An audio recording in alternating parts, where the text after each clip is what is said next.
Hello viewers, welcome to Cassette Point. இன்னைக்கு நம்ம என்ன பார்க்க போறோம்னா சக்க பாயாசம். வாங்க வீடியோக்குள்ள போலாம் நம்ம.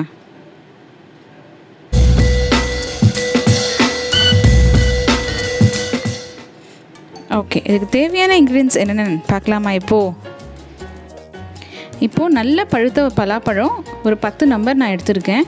இது நல்ல ஸ்வீட்னஸ் கொடுக்கும். அதனால நல்ல பழுத்த பழமா எடுத்துக்கோங்க. முந்திரி பருப்பு, காஞ்ச திராட்சை, அப்புறம் ஏலக்காய் வாசனைக்கு. உங்களுக்கு வேணா வேறு நட்ஸ் கூட நீங்கள் ஆட் பண்ணிக்கலாம் இதுக்கு. அப்புறம் நல்ல சின்ன சின்னதாக பொடிசாக நறுக்கின தேங்காய், அது நல்லா உங்களுக்கு டேஸ்ட் கொடுக்கும்.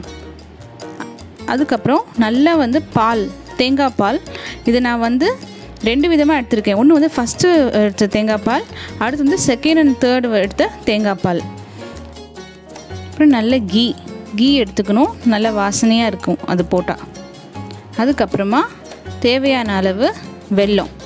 அது வெல்லம் எப்படின்னா, நம்ம எவ்வளோ கப்பு நம்ம பலாப்பழம் எடுக்கிறோமோ அதுக்கு ஈக்குவல் ப்ரப்போர்ஷன் வெல்லம் நம்ம எடுத்துக்கணும்.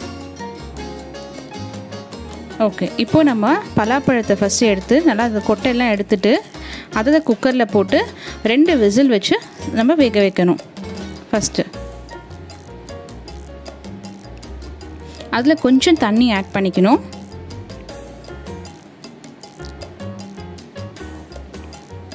அதை நல்லா க்ளோஸ் பண்ணிவிட்டு விசில் போட்டு ஒரு 2 விசில் வைக்கணும்.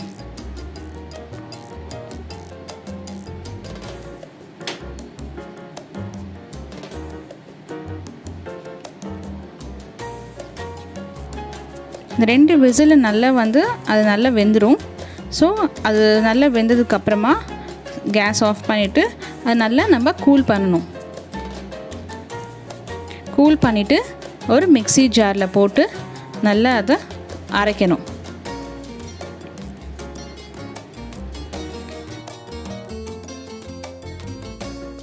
அதுக்குள்ளேயே நம்ம வெள்ளைப்பாகை ரெடி பண்ணிக்கணும். அதுக்கு ஒரு 1/4 டம்ளர் அளவு தண்ணி போட்டுட்டு அப்புறம் நம்ம வச்சுருந்த வெள்ளத்தை அந்த பாத்திரத்தில் ஆட் பண்ணணும். ஆட் பண்ணிவிட்டு அதை நல்லா கரைகிற அளவுக்கு வச்சா போதும். இதுக்கு பாகுபதம் எதுவும் தேவையில்லைங்க. வெறும் கரைச்சி வச்சுட்டா மட்டும் போதும். நல்லா கரைச்சி வச்சுட்டு எல்லா வெல்லமும் நல்லா கரையணும். அதை ஃபில்டர் பண்ணி இப்போது எடுக்கணும். ஏன்னா அதில் கல் மண் எதாவது இருக்கும் வெல்லத்தில். ஸோ அதை நம்ம ரிமூவ் பண்ணணும். அதனால் நம்ம ஃபில்டர் பண்ணி வைக்கிறோம். ஸோ நல்லா வெல்லத்தை வடிகட்டிட்டு க்ளீனாக நம்ம எடுத்து வச்சுக்கணும்.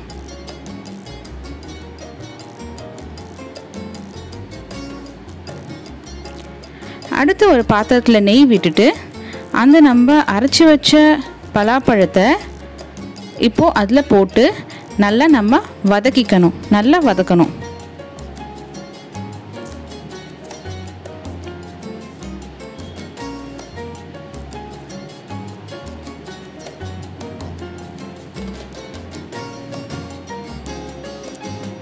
ஸோ நெய்யில் நல்லா அது ரோஸ்ட் ஆகும்போது உங்களுக்கு நல்ல ஒரு டேஸ்ட்டும் நல்ல ஃப்ளேவரும் அது கொடுக்கும். இந்த டைமில் ஒரு வாயில் க்ரன்ச்சினஸ் கொடுக்கறதுக்கு ஒரு சின்ன பீஸ் பலாப்பழத்தை நல்லா சின்னதாக நம்ம கட் பண்ணி வச்சுக்கலாம். அது நம்ம பாயாசத்தில் சாப்பிடும் போது ரொம்ப க்ரன்ச்சினஸ் இருக்கும், ரொம்ப டேஸ்ட்டாகவும் இருக்கும். வாயில் குட்டி குட்டி பீஸ் மாட்டும் போது நல்லாவும் இருக்கும் அது.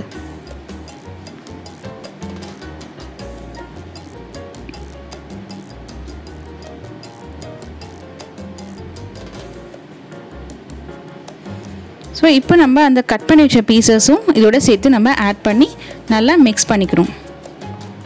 இப்போது நம்ம அந்த ஃபில்ட்ரு பண்ணி வச்சுருந்தோம் இல்லையா, அந்த வெல்லத்தை இதோட சேர்த்து ஆட் பண்ணணும். ஆட் பண்ணி நல்லா கலக்கணும். இந்த டைமில் பார்த்துக்கோங்க, நல்லா கலக்கி விடுங்க. கட்டியாக இருக்கக்கூடாது. நல்லாவும் ஸ்மாஷ் ஆகிற மாதிரி நல்லா கலக்கி விடுங்க.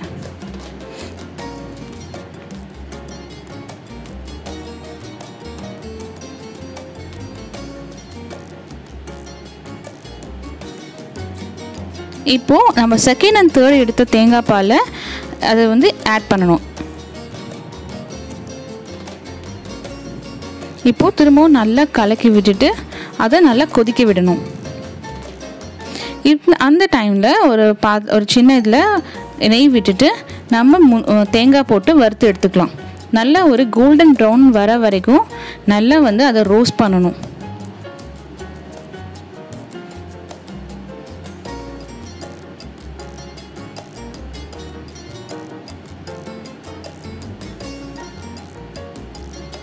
நல்லா கோல்டன் ப்ரௌன் ஆனதுக்கப்புறமா அதை எடுத்து இந்த பாயாசத்தில் ஆட் பண்ணிக்கலாம். அடுத்து கொஞ்சம் நெய் போட்டுட்டு அதில் முந்திரி பருப்பு, காஞ்ச திராட்சை ஆட் பண்ணிக்கணும். ஆட் பண்ணி நல்லா அதுவும் நல்லா கோல்டன் ப்ரௌன் ஆகிற வரைக்கும் நல்லா வறுத்து எடுத்துக்கணும். அதையும் நம்ம இந்த பாயாசத்தில் ஆட் பண்ணிக்கணும். நல்லா ஆட் பண்ணிவிட்டு இப்போது ஒரு மிக்ஸ் பண்ணி விடுங்க. நல்லா மிக்ஸ் பண்ணி விட்டுட்டு நல்லா கொதிக்க விடுங்க.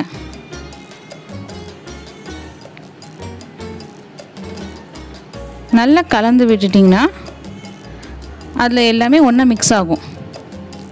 ஸோ நல்லா கலந்து வச்சுட்டு அது நல்லா பாயில் ஆகணும்.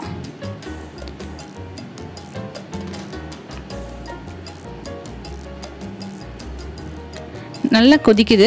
இப்போது நம்ம ஃபஸ்ட்டு எடுத்த தேங்காய் பால் இருக்குது இல்லைங்களா, அந்த பாலை இப்போ ஆட் பண்ணணும். வியூவர்ஸ் மறந்துடாதீங்க, ஃபஸ்ட்டு எடுத்த தேங்காய் பால் ஆட் பண்ணதுக்கப்புறம் ரொம்ப கொதிக்க விடக்கூடாது. ஆட் பண்ணிவிட்டு ஜஸ்ட் ஒரே ஒரு பபிள் வந்த உடனே அதை ஆஃப் பண்ணிடணும். ஸோ இப்போது நம்ம ஏலக்காய் போட்டு அதை இறக்கி விட்டுடலாம். நம்ம சுட சுட சூப்பரான ஒரு சக்கை பாயாசம், அதாவது பலாப்பழ பாயாசம் இப்போது ரெடி.